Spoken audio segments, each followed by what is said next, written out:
ప్రభునందు ప్రియమైన దేవుని బిడ్డలారా, ప్రభువైన యేసు నామమున మీకు శుభములు. జీవం గల దేవుని కృపావర్షం మీపై సమృద్ధిగా కురియునుగాక. ఈ దినం అనగా జూన్ నెల 11వ తారీఖు 2026 గురువారం హోలీ ట్రింటీ చర్చ్ మినిస్ట్రీస్ వారు అందించు అనుదినమన్న ఈ దిన మన ధ్యానాంశం ప్రవర్తన అంతటి యందు దేవుని అధికారానికి ఒప్పుకొనుము. ప్రవర్తన అంతటి యందు దేవుని అధికారం ఒప్పుకొనుము. దేవుని వాక్యం చదువుకుందామండి. సామెతల గ్రంథం 3వ అధ్యాయం 6వ వచనం. నీ ప్రవర్తన అంతటి యందు ఆయన అధికారమునకు ఒప్పుకొనుము, అప్పుడు ఆయన నీ త్రోవలను సరళం చేయను. దేవుడు తన పరిశుద్ధ వాక్యం దీవించునుగాక. దేని బిడ్డారా, మీ ఆరోగ్యాలు ఎలాగోనే, మీ కుటుంబంలో అందరూ బాగున్నారా? మీకోసం మేము ప్రతిదినం కూడా ప్రార్థన చేస్తున్నాం. మీకు ఏదైనా ప్రార్థన అవసరం ఉన్నట్లయితే దయచేసి మాకు తెలియజేయండి. మీకోసం ప్రత్యేకంగా భారంతో ప్రార్థన చేయగలం. దేని బిడ్డారా, దేవుని వాక్యం మనం చూసినట్లయితే ఒక జ్ఞాని ఈ రీతిగా ఇలా రాశాడు. క్రైస్తవుడనే మాట చాలా ప్రత్యేకమైనది. క్రైస్తవుడు అనగా క్రీస్తువాడని అర్థం. క్రైస్తవుడు అనగా క్రీస్తును వెంబడించేవాడని అర్థం. ఒక వ్యక్తి తాను క్రైస్తవుడిగా ప్రకటించుకున్నాడంటే తన జీవితం అంతట్లో క్రీస్తు ప్రభు అధికారానికి అతడు అంగీకరిస్తున్నాడు అనమాట. అందుకే అంటాడు, నీ ప్రవర్తన అంతటి యందు, కొంత ప్రవర్తన సగం ప్రవర్తన కాదు, ఆ ప్రవర్తన అంతటిలో ప్రభు అధికారానికి ఒప్పుకోవాలంట. అంటే ఆయన మాట వినాలన్నమాట. ఒంటేరియాలోని కింగ్స్, అమెరికా దేశంలో ఒంటేరియాలోని కింగ్స్ విల్లియలు జాక్ మైనర్ అనే ఆయన ఒక వ్యక్తి 1904వ సంవత్సరంలో ఒక పక్షుల అభయారణ్యాన్ని నెలకొల్పి అందులో రకరకాల పక్షులు ప్రత్యేకించి బాతులను, హంసలను సంరక్షిస్తూ కాలం గడుపుతూ ఉండేవాడు. 1909వ సంవత్సరంలో అతడు తన వద్దన పక్షుల కాళ్ళను తన పేరు చిరునామా రాసి ఉన్న ఒక తేలికైన లోహ మొక్కను కట్టడం ప్రారంభించాడు.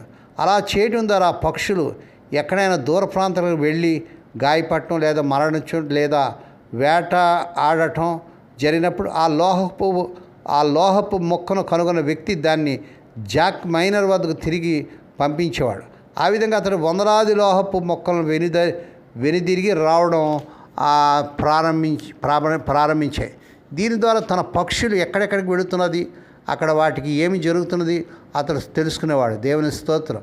1914లో జాక్ మైనర్ గారు ఒక అద్భుతమైన ఆలోచన వచ్చింది. దాని గురించి అతడు ఇలా వ్రాశాడు. తెల్లవారుతున్న ఒక ప్రాతకాల సమయంలో మహాకాశం చీల్చుకుంటూ పరలోక సింహాసనం నుండి నాకు ఒక సందేశం వచ్చింది. నీ వద్దనున్న పక్షులకు నువ్వు కట్టే లోహపు మొక్కలకు మరోవైపు దేవుని వాక్యం రాయించనేది ఆ సందేశం. ఆ సందేశానికి నేను ఇదే చూపిస్తూ లోహపు మొక్కలపై దేవుని వాక్యం రాయించడం ప్రారంభించాను. ఆ సమయంలో నా హృదయం ఎంతో ఉల్లసించిందని ఆయన సెలవిచ్చాడు. ఆహ్లాదకరమైన వసంతకాలపు ప్రకృతి సౌందర్యాల మధ్య పక్షులు కుహులను కుహు గానాలను విని పరవశించిపోతున్న జాక్ మైనర్ గారు తన పక్షుల కాళ్ళ కట్టబడిన దేవుని వాక్యం సుదూర ప్రాంతంలో కార్యం వార్తలను వినిపింపసాగాయి. దక్షిణ ప్రాంతంలో ఒక వేటగాడు ఒక హంసను వేటాడి దాని కాలికున్న లోహ మొక్కపై మార్క్స్ వార్త 11:22 అని రాసి ఉండటం చూశాడు. వెంటనే అతడు తన క్రొత్తమని తెరిచి మీరు దేవుని యందు విశ్వాసమించడనే ఆ మాటను చదివాడు. ఆ మాటతో తన జీవితం మారిపోయిందని అతడు సాక్ష్యం ఇచ్చాడు. దేవుని స్తోత్రం. ఆర్కనాస్లోని చెరసాల్లో బంధించబడి నిరాశ నిస్పృహలో జీవిస్తున్న ఒక వ్యక్తి పత్రికలో ప్రచురింపబడిన కథనాన్ని చదివి తన వద్దనున్న క్రొత్త నిబంధన పఠించడం ప్రారంభించాడు. ఫలితంగా అతడు ప్రభువైన యేసుకు తన హృదయాన్ని సమర్పించి పరిపూర్ణ శాంతిని అనుభవించసాగించాడు. దేవుని స్తోత్రం. ఒక పక్షి గాలికి కట్టబడిన లోహం మొక్కలోని దేవుని వాక్యాన్ని చదివి తన జీవితం మారిపోయిందని ఒక క్రీడాకారుడు జాక్ మైనర్ గారికి ఉత్తరం రాశాడు.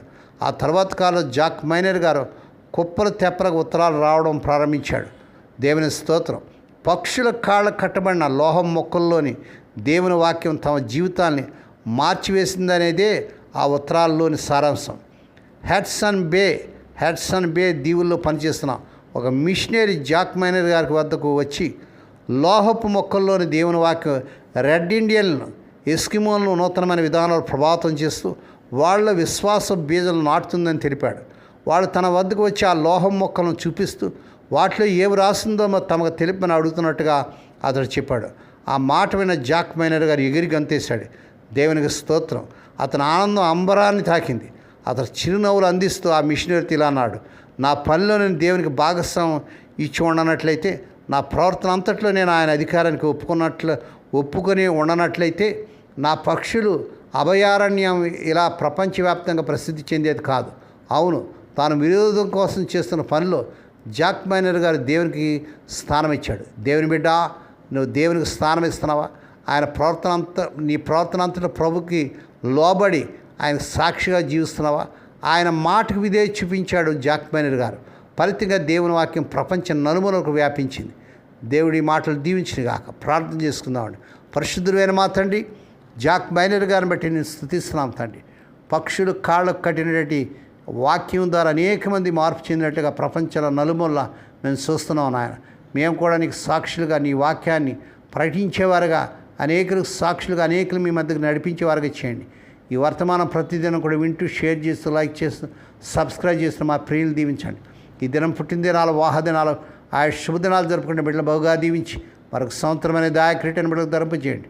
వారి పట్ల నూతన కార్యం చేయించండి. రోగులైన బిడ్డలపై నీ ప్రత్యేక రూపు చూపించండి. ఇప్పుడే కలవరి శిలువ రక్త ప్రభావాన్ని శిరస్సు ముందర పాదంలో ప్రవహింపజేస్తున్నాను.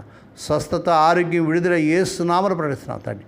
ఈ దినమంతట్లోనే బిడ్డల చుట్టూ మీరు రక్తకం చేసి ప్రతి విధంగా కీడు నుంచి, దృష్టి నుంచి, ప్రమాదాలు తప్పించి క్షేమకరమైన ప్రాణాలు దాయిచ్చామని మహిమ నీకే, ఘనత నీకే చెల్లించుకుంటూ యేసయ్య పరిశుద్ధ నామమున స్తుతించి గణపరిచి వేడుకొని ప్రార్థిస్తున్నాం తండ్రి.